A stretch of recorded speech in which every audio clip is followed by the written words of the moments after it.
अस्सलाम वालेकुम। उम्मीद करता हूँ फिट होंगे, बेहतरीन होंगे, अपनी लाइफ अच्छे से एंजॉय करोगे। हम तीनों की तरह देवों के देव महादेव एपिसोड 112 पार्ट 1 है। लाइक शेयर सब्सक्राइब कर दें। स्ट्रेट चलते हैं वीडियो की तरफ। मेरा नाम है मलिक शक्लानी इकबाल और मेरे साथ हैं Rana Mohammad Ali, Mohammad Sameer Khokhar. So guys let's start. आई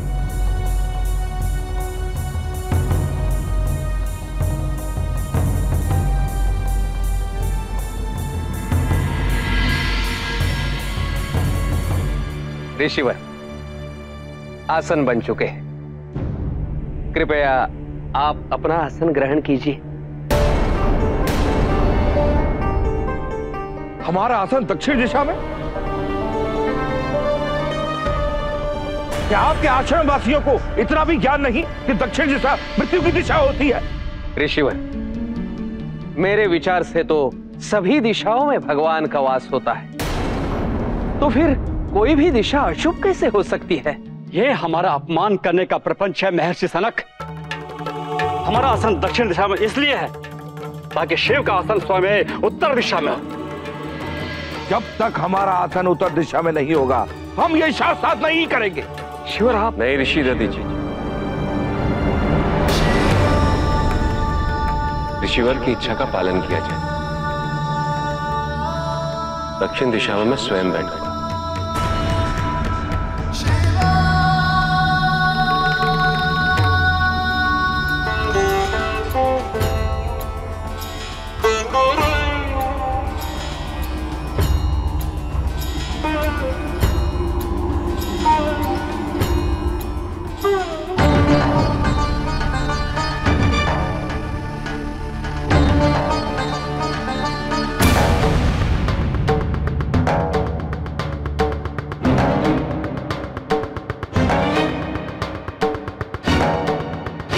शास्त्रार्थ में कौन पराजित हुआ, इसका फैसला कौन करेगा? जिसे आप अधिकारी मानते हैं उसे न्याय आसन पर स्थापित कीजिए ऋषियों।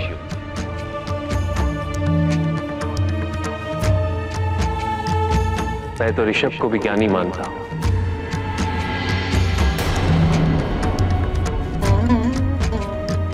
जब वाद विवाद का विषय ज्ञान से संबंधित हो तो हमें ज्ञान की देवी स्वयं माता सरस्वती से इसके लिए प्रार्थना करनी चाहिए। अवश्य ऋषि।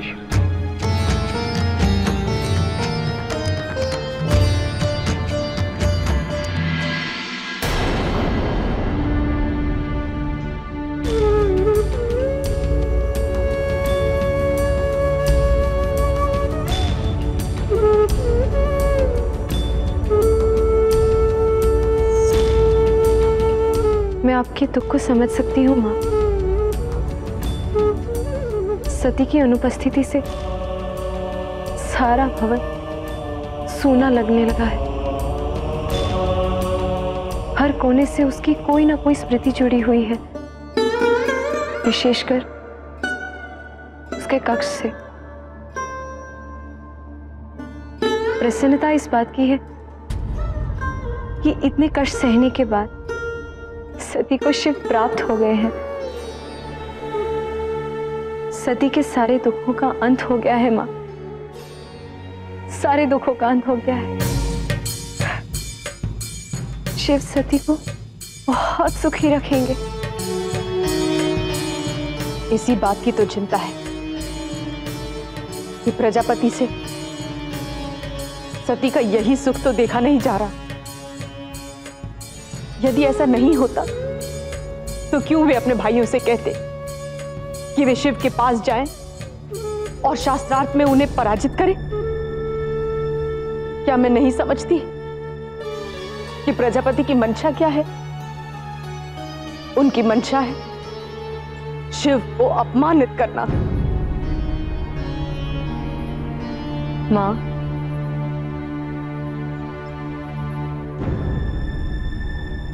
अब चिंता ना करें। शिव अत्यंत संयमी है। इसी बात का तो भय है अदिति कि कहीं प्रजापति शिव को विवश न कर दें। संयम की इस सीमा रेखा को पार करने के लिए, क्योंकि यदि ऐसा हुआ ना तो इसका परिणाम प्रजापति के लिए क्या होगा? ये कल्पना करके भी मैं कांप उठती हूँ, कांप उठती हूँ।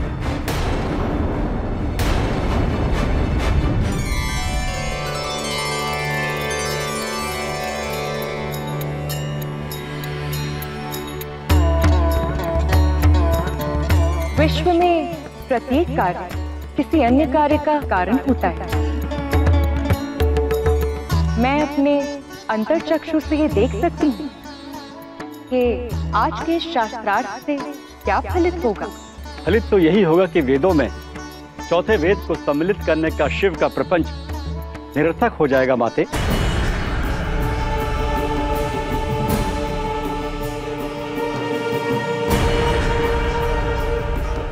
दोनों ही पक्ष को सुनने से पूर्व ही निर्णय देना न्यायाधीश के लिए योग्य नहीं है पुत्र। इसलिए अब शास्त्रार्थ प्रारंभ किया जाए।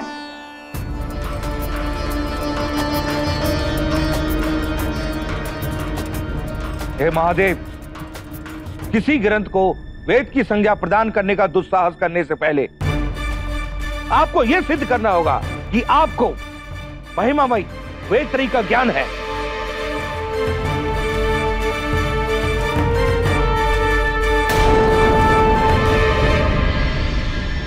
प्रत्यक्षणाणु मिथ्या यस्त पायो न बुध्यते एतम विदीन वेदेन तस्माद् वेदस्य वेदता।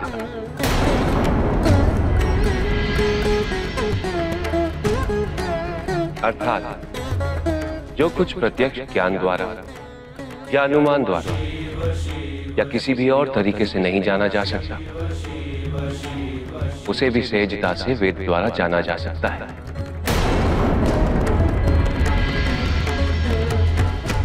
वेद ही संपूर्ण ज्ञान का मूल है,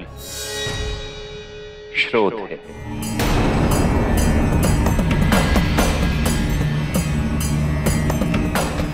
वेद शास्त्रार्थ तत्वज्ञो यत्र तत्राश्रमे वसत् इहेव लोके तिष्ठन् ब्रह्म भयाय कल्पते। अर्थात वेद शास्त्र को जानने वाले चाहे जिस भी आश्रम में रहे, इस लोक में बैठे बैठे ब्रह्मत्व को प्राप्त कर सकते।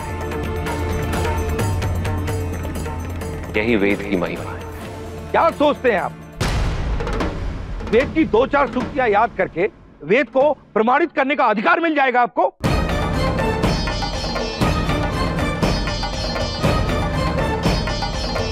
हम इससे प्रभावित नहीं हुए हैं। आपको हमारे प्रश्नों का उत्तर देना होगा। क्या आपको ज्ञात नहीं कि ब्रह्मा के मुख से निकली हुई देववाणी को ही वेद की संज्ञा दी जा सकती है? ब्रह्मा के कितने मुख? 4 मुख। यदि मुख 4 है तो वेद 3 कैसे हो सकते?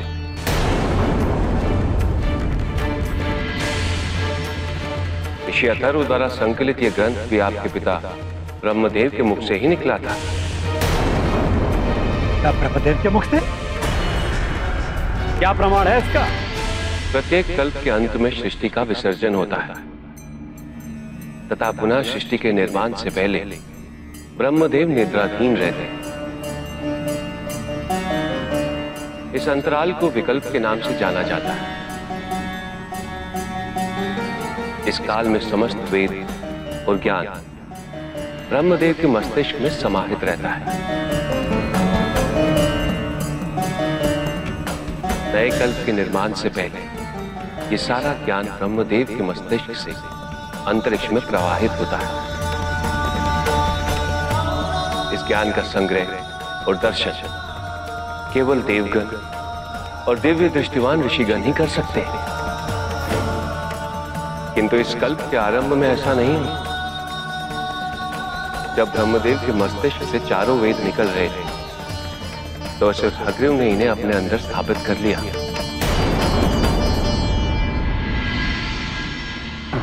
देवताओं ने असुर हग्रीव से युद्ध कर सामवेद, यजुर्वेद, ऋग्वेद को पुनः प्राप्त कर लिया। किंतु युद्ध में आहत हो चुका हग्रीव भागकर मेरी शरण में आ गया।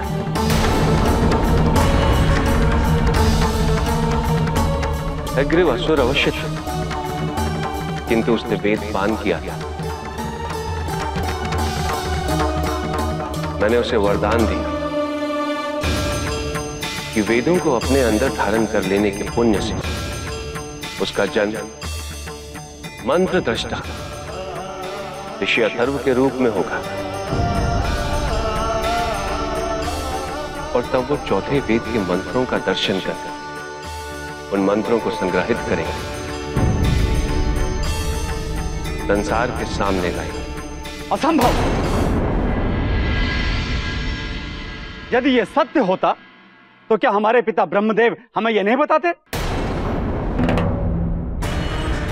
हम अभी अपने पिता ब्रह्मा को यहां बुलाते हैं।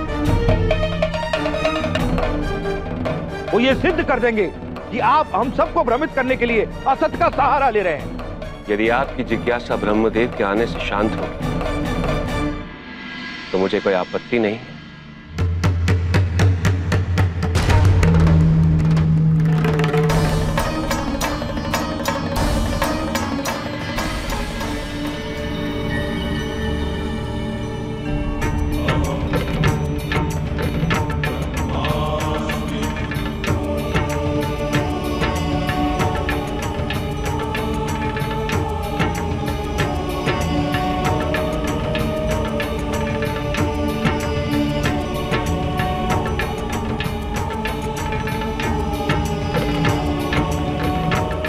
जी बैठे हुए थे तो वहां पे जब आगे और उसके बाद शास्त्रार्थ जो है वो तय पाई कि शास्त्रार्थ होगी, और उसके बाद जो है वो ऋषि दधीची जी ने जो है स्थान जो है वो रखे हुए थे, और दक्षिण की तरफ जो है वो 4 स्थान रखे हुए थे ब्रह्मपुत्रों के। उन्होंने उस पर ही लड़ाई करनी शुरू कर दी कि बहस शुरू कर दी कि हमें यहाँ पे नहीं चाहिए, ये मृत्यु वाला जो है वो साइड है, तो इसलिए हमें ये नहीं चाहिए, हमें उत्तर वाली साइड चाहिए, हमने उधर बैठना है। तो उस पे वो बहस कर रहे थे, और ऋषि दधीची जी जो है वो कह भी रहे थे कि भगवान के चारों साइड जो है भगवान की हैं, तो कोई भी जो है वो इस तरह गलत नहीं है साइड, तो इसलिए हर तरफ जो है भगवान का उपवास होता है। और तो लेकिन वो फिर भी जिद थे कि हमें उत्तर वाली साइड पे ही चाहिए, लेकिन शिव जी ने कहा कि ठीक है आप उत्तर वाली साइड पे आ जाए, मैं दक्षिण वाली साइड पे बैठ जाता हूँ, इस बात खत्म करें और जो मेन बात है, मेन मुद्दा है उस पे आ जाएं। तो वो इकट्ठे बैठे हैं, और उधर दूसरी साइड पे जो है वो माता प्रसूति जो है वो परेशान है। वो इसलिए परेशान है क्योंकि वो जो है वो उनको पता है कि जो प्रजापति हैं वो कहीं ना कहीं शिव जी को जो है वो हराना चाहते हैं, पराजय करना चाहते हैं, उनको जो है वो उनके साथ लड़ाई अभी भी नहीं भूले और उनके साथ सुलह नहीं करना चाहते, इसलिए अपने भाइयों को जो है वो कह दिया कि जाके शास्त्रार्थ करो और शिव जी को पराजय करो। और वहां पे कुछ कह रही थी कि अगर ऐसा कुछ बीच में कुछ गलत हो गया तो मुझे जो डर है वो है प्रजापति के साथ क्या होगा। तो वो सोच के भी जो है वो उनको इस चीज का दुख होता है और उनको उलझन होती है, तो इसलिए वो ये नहीं चाहती कि ऐसा कुछ हो।